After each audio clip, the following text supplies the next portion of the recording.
Hello po sa lahat ng Pilipinos all over the world. Sa nanonood po ng mga video ka ngayon, kung saan man kayo ngayon, relax lang kayo. Ito po ang hashtag natin today, Team Jean Nunez Forever po tayo. Sabay-sabayan po natin bigyan ng advice ang ating sender kay ngayong today, ay yung gabi na to.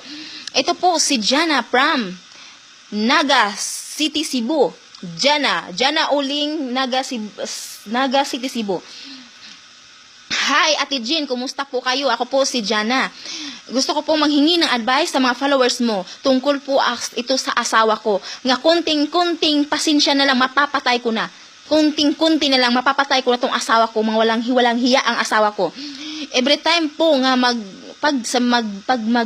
magse-sex kami, ang bilis lang po niyang bumaba. Kakaakyat lang, bababa na kaagad. At ito pa, hindi pa nakontinto, lalaitin pa niya ang singit ko. Sabi niya ang singit ko ang itim-itim daw. Dapat daw lagyan ko daw ng limonsito, brushan ko daw ng steel brush. Ano po ba ang dapat kong gawin? Mahihiya na po, kami, 3 months na po kaming kasal. 3 months na po kaming kasal. Pero, minsan po nakakasakit siya ng feelings kasi maitim daw ang singit ko. Sabi niya, para daw ang adobong manok nga na sunog. Ano po ba ang dapat kong gawin, Ate Jean?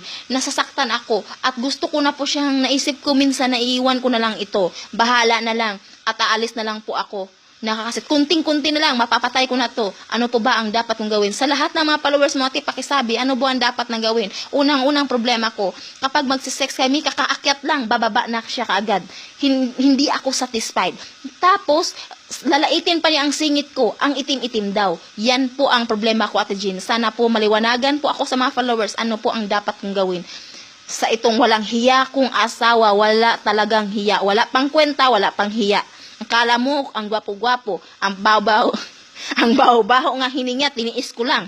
Tapos makapanglait sa singit ko, ang itim-itim daw. No, yun ha.